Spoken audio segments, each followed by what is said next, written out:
Hi guys, welcome back to my channel. This is Kim with Creative Crafticality, and today I wanted to do another episode of my Reader's Digest junk journal tutorials.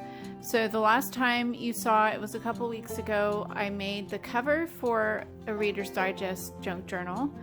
I also have made other journals and I will put links for them down below. I made a couple llama journals that are really super cute, and I used the Reader's Digest covers for them, and I had a request to do a tutorial on how I make them, so I started with the cover, and this is what we made together before.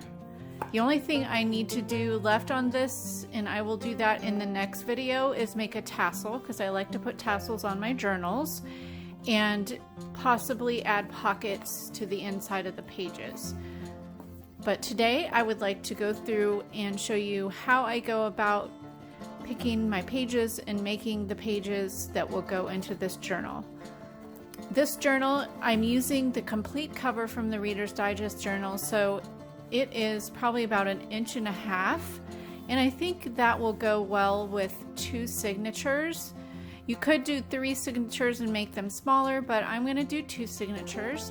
So I am using this paper pad that's called Beautiful from Bo Bunny, and it's a super cute pad that I picked up at Tuesday morning. I don't know if they have them available, but I did buy this a couple months ago. But I just thought it was perfect for this cover because it had this pretty blue, shades of blue and white, and this pad has all those colors in it. And then I decided to bring out the yellow in there. So yeah, I just think it's turned out really pretty. If you'd like to continue watching for these tutorials, I'd love for you to learn how to do this. And then I also will be putting this up in my Etsy shop when I'm completed, and I'll let you know about that. I'll do like a final flip through as part of this series, and then it will be up in my Etsy shop by then. Alright, so let's go ahead and get started with this. I usually like to go through and pick papers out that I want to use within the journal. I usually pick out, since I'm doing 2 signatures for this, I'll pick out 2 papers that I would like to use for the covers of those signatures, and then I will pick out 2 to 3, maybe 2 more papers for each signature, so there's 3 total in the signature. So I'll go ahead and flip through here and see what I can find. Let's see, I used, oh no, I'm gonna have to glue that a little bit better on there. It fell off. I'll put E6000 will hold that really well, so I will have to do that. So I like this paper, so I'm gonna use I'll use this for one of the signature cover pieces. I just think this is a beautiful paper. I can get it out without ripping it.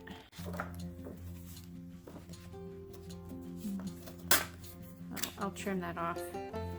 And of course I will use some of these cut aparts in here. So I'm going to tear this piece out. That'll be for later though. I wasn't going to add the bee theme into this one, so I'm not going to choose the honeycomb. But let's see, what else do we have in here? This one is pretty, I'll use this one. Let me see, I want to try, let me flip through first and then I'll decide. That one, I think this one's pretty too. And I'll use that purple because I'm doing purples and yellows and blues. That's what I want to try and keep in here. So this one will be the other cover, and then I will add this purple.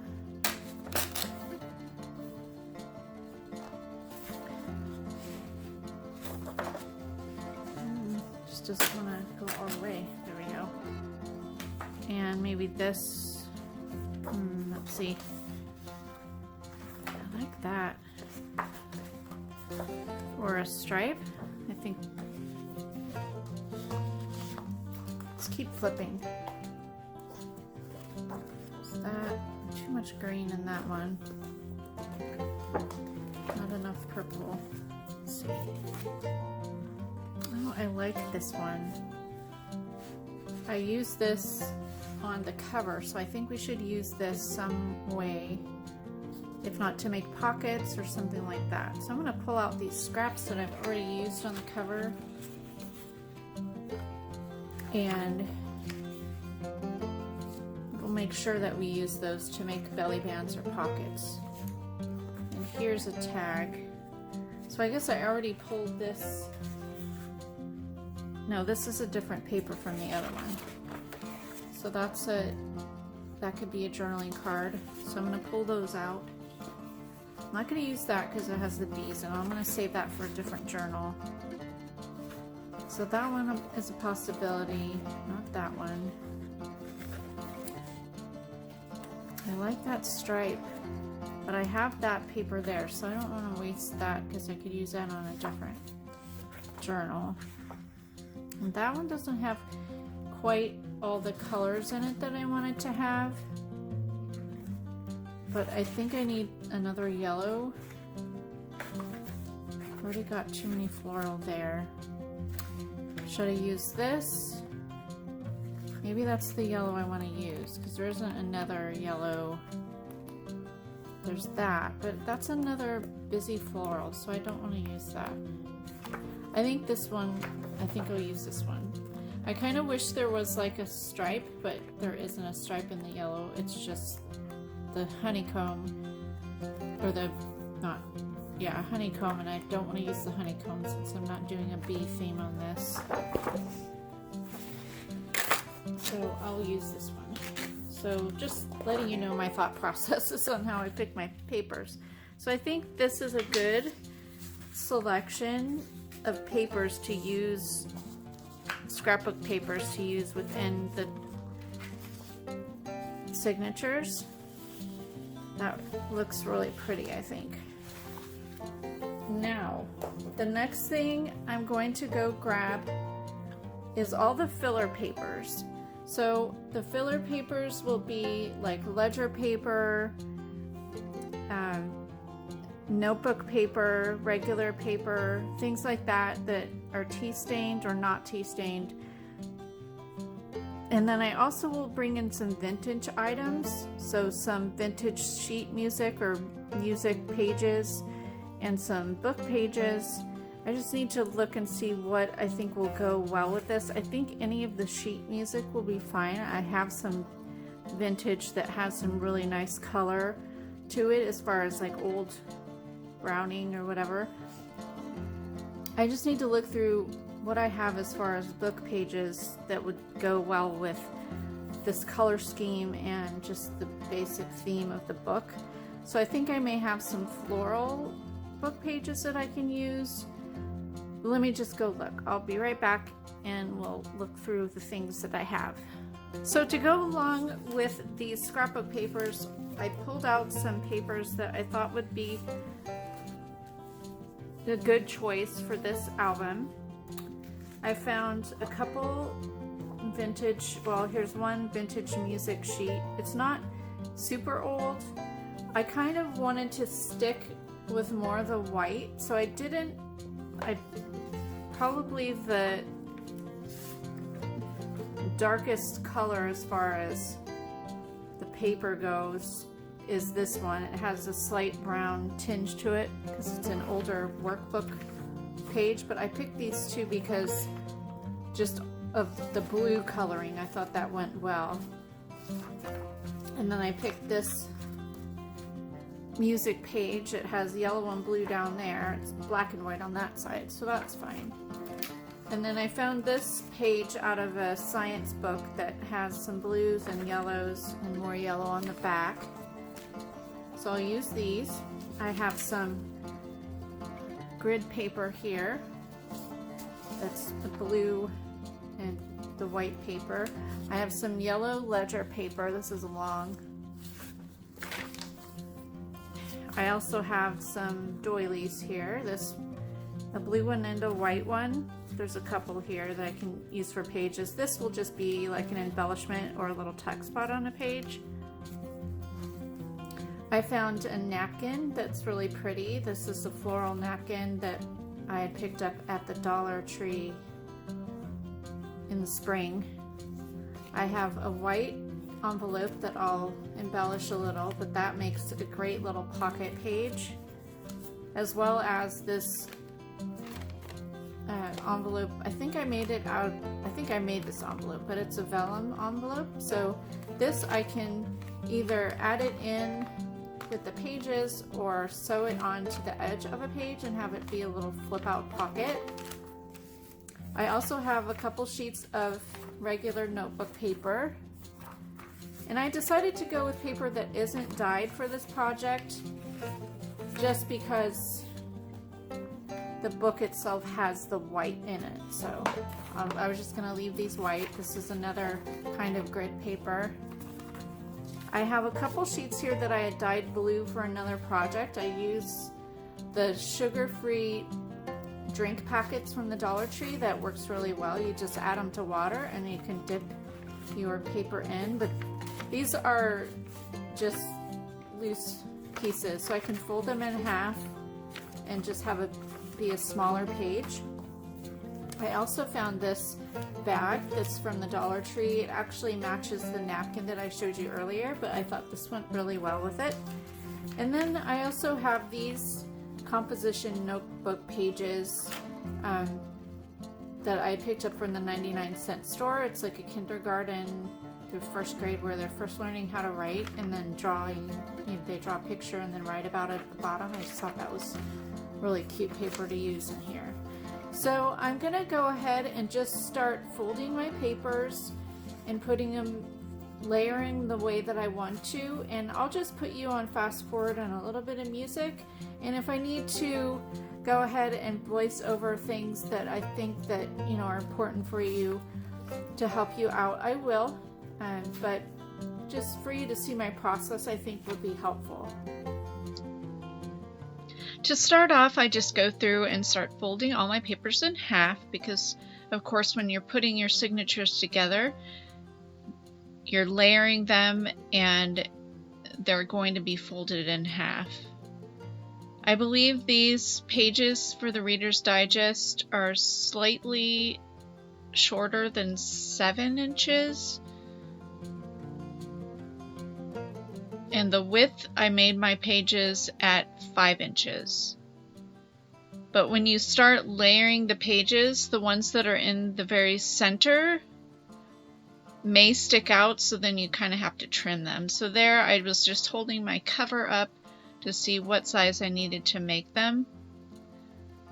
And of course I like to vary the widths of my pages and the heights. It just adds more interest to the book.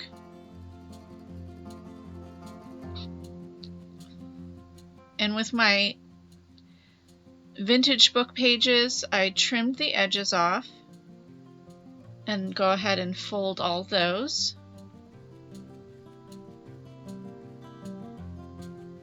And later on, I had to cut the width off those pages because I didn't do that to start off.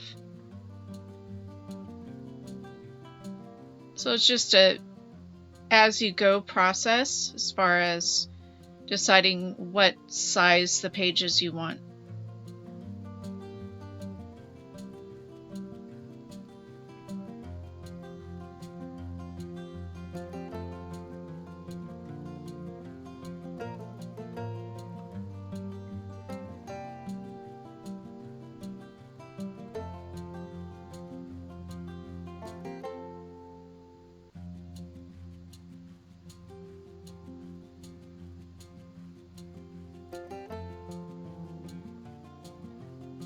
For this piece, the ledger paper was really long, so I folded it in thirds and then trimmed it down to the height of the book so that it makes a little flip out.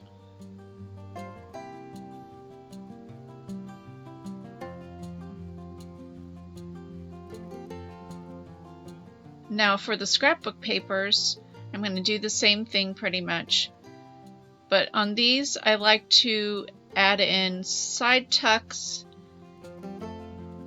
and I'll go back in later with the sewing machine after, which is going to be the next step in the next video, is where I'll show you how I do the sewing and putting them together. This one I'm going to make 2 pockets. So I just folded it up to the height of the pocket that I wanted, and then folded it in half and cut a slight angle.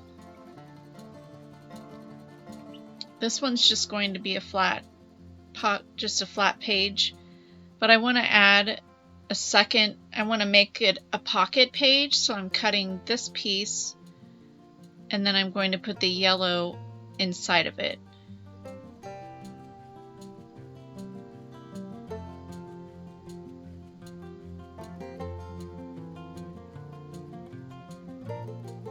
For the purple, that's just going to be a single page, and then I'm adding a belly band on the inside.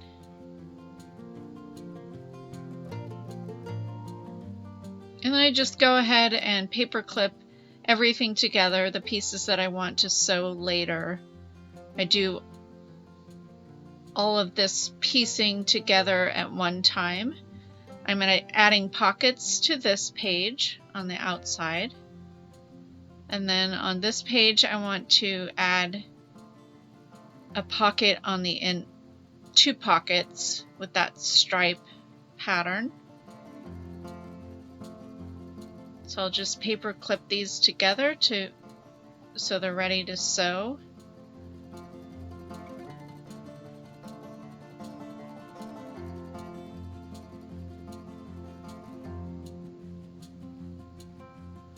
On this page, I want to add another, let's see,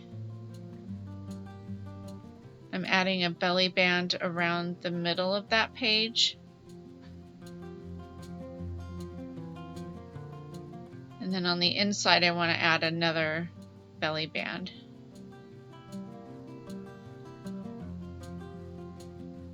On this one, I'm cutting some corner tucks.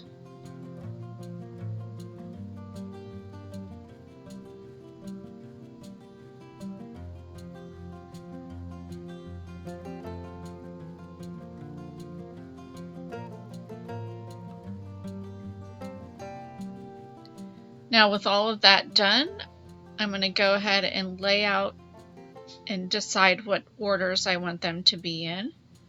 So this is going to be the first signature cover.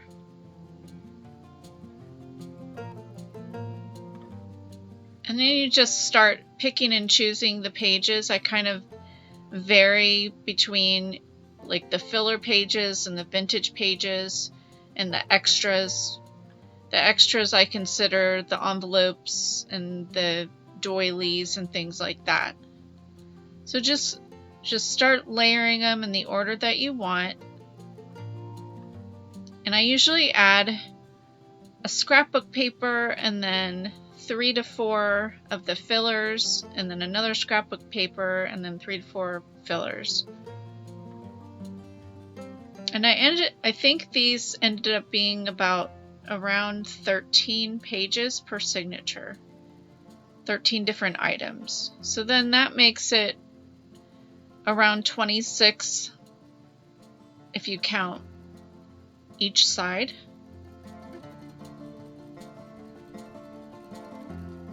And that really leaves, by the time you put in your laces and trims and your sewing and your tags, this is a good amount so that the book isn't like super bulky.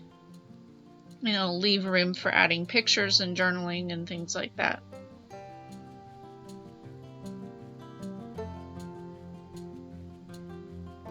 The doilies were a little bit too wide, so I trimmed that off. I'm adding that doily there. I'm going to sew that on to make a little side tuck.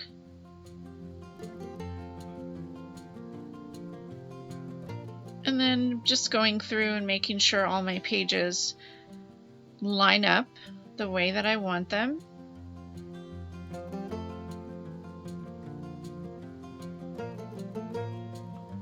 And I'm counting them to see how many I have, because I wanted to keep them consistent between the signatures. And then I'm adding in pages there. That was the envelope. And that's it, guys. That's my process for picking out the pages. I hope you liked this video. Give me a thumbs up if you did. Leave me a comment and subscribe. And I'll see you again next time. This is Kim with Creative Crafticality. Bye. God bless.